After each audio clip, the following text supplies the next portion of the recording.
A U Kerala fam going to Dog Trust. Dogs Trust. Hello guys, welcome to another episode of you Kerala. ഇന്ന് ഞങ്ങൾ പോണത് എങ്ങോട്ടേക്കാന്നല്ലേ? നിങ്ങൾ thumbnail കണ്ട പോലെ തന്നെ സ്ട്രോബെറി ആൻഡ് റാസ്ബെറി ഫാമിലേക്കാണ്. സ്ട്രോബെറിന്റെ ഫോട്ടോ വെച്ചിട്ട് ഓരിങ്ങനെ സ്ട്രോബെറി ഉണ്ടെന്നൊക്കെ പറയോ? ഇതാണ് ഇവിടെ അവർ കൊടുക്കുന്നത്. ഇവിടെ ഒരു പെണ്ണുങ്ങളില്ലേ, ആ സൈഡിൽ മറവിൽ നിന്നിട്ട് റാസ്ബെറിൻ്റെയും സ്ട്രോബെറിൻ്റെയും ഒന്നും പേര് കാണില്ല. അപ്പോൾ നിങ്ങൾ തന്നെ വായിച്ച് മനസ്സിലാക്കി എടുത്തോളിട്ടോ. Strawberry 649 per kg. ഇതിൽ നിന്ന് നമുക്ക് എന്ത് മനസ്സിലാക്കാം? Nothing is free in this world. കയറുമ്പോൾ തന്നെ എൻട്രി ഫീ ഉണ്ട് കേട്ടോ. ഫീ വരുന്നത് £3 പെർ അഡൽട്ട്. കിഡ്സിന് ഫ്രീ ആണ് കേട്ടോ. ഹാപ്പി അല്ലേ?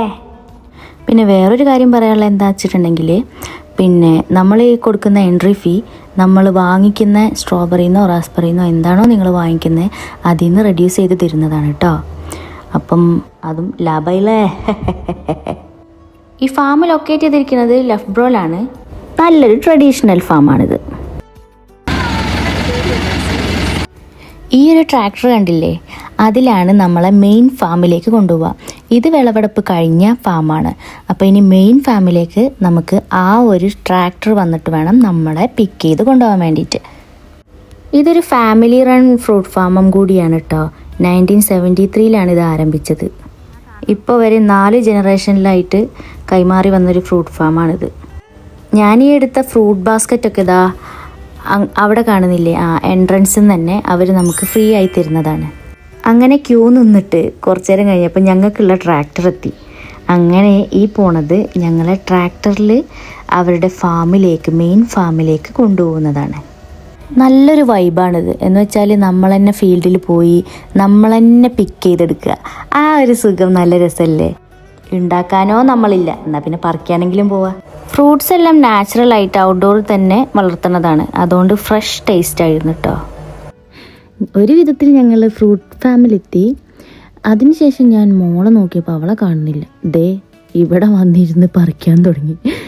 നല്ല വലിയ വിശാലമായ സ്ഥലം, ഫാമിലി ഫ്രണ്ട്ലി ആയതുകൊണ്ട് തന്നെ കുറേ സമയം നമുക്ക് ചിലവഴിക്കാൻ പറ്റും. ഒരു ഡിസ്ക്ലൈമർ ഉള്ളത് എന്താണെന്ന് വെച്ചിട്ടുണ്ടെങ്കിൽ, ഇവിടെ നിന്ന് തന്നെ ഫ്രൂട്ട് പറിച്ച പാടെ കഴിക്കാൻ പറ്റില്ല. അങ്ങനെ കഴിച്ചിട്ടുണ്ടെങ്കിൽ ഇവിടുത്തെ ആൾക്കാർ ഇങ്ങനെ റോന്ത് ചുറ്റുന്നുണ്ട്. അവർ ഒന്നും പറയുന്നതായൊന്നും കണ്ടില്ല, പക്ഷെ അങ്ങനെ പറിക്കാൻ പാടില്ല എന്നാണ് ആദ്യമേ അവർ നമുക്ക് തരുന്ന നിർദ്ദേശം. റൈപ്പായിട്ടുള്ള സ്ട്രോബെറീസാണ് നമ്മൾ പറിക്കേണ്ടത്. പിന്നെ അറിയാലോ, ഔട്ട്ഡോറാണ്. അതുകൊണ്ട് ഷൂവും ഡ്രസ്സും ഒക്കെ നല്ല രീതിയിൽ നീറ്റായിട്ട് ധരിച്ചിട്ട് വേണം വരാൻ വേണ്ടിയിട്ട്. ചളിയുണ്ടേ. ഞങ്ങൾ പോയ സമയത്ത് ആ സൈഡിലൊക്കെ ചളി ഉണ്ടായിരുന്നു. അപ്പം ഞങ്ങൾ സ്ട്രോളർ യൂസ് ചെയ്തുകൊണ്ട് മോൻ്റെ സ്ട്രോളറിലാണ് ആയിട്ടുള്ളൂ. വേറെ സ്ഥലത്തൊക്കെ നമുക്കാണെങ്കിൽ ചാടി ചാടി കിടക്കാമല്ലോ, അങ്ങനെ ചെയ്ത്. പിന്നെ ഒരു പ്രത്യേക ഡിസ്ക്ലൈമർ ഉള്ളത്, ഡോഗ്സ് അലൗഡല്ല, പെറ്റ്സ് അലൗഡല്ല. അങ്ങനെ ഒരു കാര്യമുണ്ട്. ഈ സ്ട്രോബെറിയുടെ സീസൺ വരുന്നത് ജൂൺ ടു ഓഗസ്റ്റ് ആണ്. പക്ഷേ മിഡ് ഓഫ് ജൂൺ മുതൽ പോയാലാണ് നമുക്ക് അത്യാവശ്യത്തിന് നല്ല പഴുത്ത സ്ട്രോബെറി പറിക്കാൻ വേണ്ടി പറ്റുള്ളൂ. ഞങ്ങളേതായാലും ജൂലൈ 1st വീക്കിലാണ് പോയത്. അപ്പം നിങ്ങൾ പോകാൻ പ്ലാൻ ഉണ്ടെങ്കിൽ വേഗം തന്നെ പോയിക്കോളൂ. അപ്പം ഇത്രയും സ്ട്രോബെറീസാണ് ഞങ്ങൾ ഇവിടെ നിന്ന് പറിച്ചത്.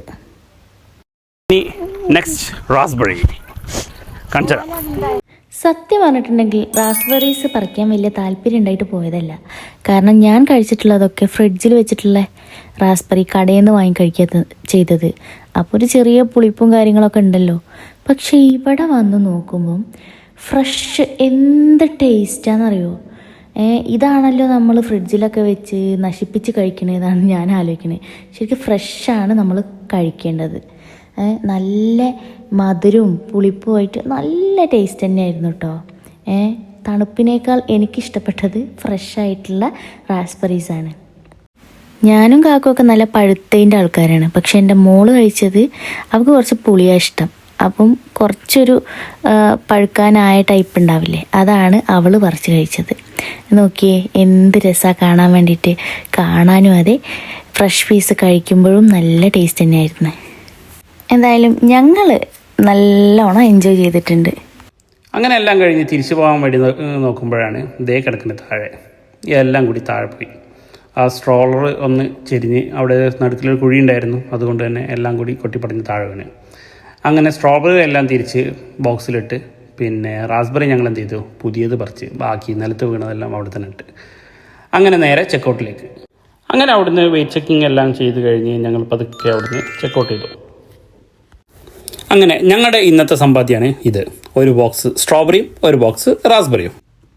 അങ്ങനെ അവിടുന്ന് പുറത്തിറങ്ങിയപ്പോഴാണ് അവിടെ ചെറിയൊരു പോണ്ട് കണ്ടത്. അപ്പം എന്താണെന്ന് നോക്കാൻ വിചാരിച്ചിട്ട് അങ്ങനെ ഇറങ്ങിയപ്പം അറിഞ്ഞത് അതൊരു ഫിഷിംഗ് എല്ലാം ചെയ്യാൻ പറ്റുന്ന ഒരു ഒരു ചെറിയൊരു പോണ്ടാണ്. പിന്നെ അതുപോലെ അവിടെ ക്ലേ ഷൂട്ടിംഗ് ഒക്കെ നടക്കുന്നൊരു സ്ഥലമാണെന്ന് പറഞ്ഞു. അപ്പം ആർക്കെങ്കിലും ഫിഷിംഗ് എല്ലാം ചെയ്യാൻ താല്പര്യം ഉണ്ടെങ്കിൽ ധൈര്യമായിട്ട് പോകാൻ പറ്റും കേട്ടോ. ഒരു 10 പൗണ്ടാണ് അതിൻ്റെ ചാർജ് വരുന്നത്. പിന്നെ അത്യാവശ്യം കുഴപ്പമില്ലാത്ത മീനും കാര്യങ്ങളൊക്കെ ഉണ്ട്. ഈ സായിപ്പിനോട് കുറച്ച് നേരം കത്തിയൊക്കെ അടിച്ചിരുന്ന് പുള്ളി വലിയ മീനെ പിടിച്ചതും കാര്യങ്ങളൊക്കെ ഇങ്ങനെ പറഞ്ഞ് ഡീറ്റെയിൽസ് ഒക്കെ പറഞ്ഞു തന്നു. ഒരുപാട് ആൾക്കാരുണ്ടായിരുന്നു വേറെ മീൻ പിടിക്കാൻ. അങ്ങനെ ഇന്നത്തെ യാത്ര ഞങ്ങളിവിടെ അവസാനിപ്പിക്കുകയാണ്. അപ്പോൾ എല്ലാവരും do like, share and subscribe.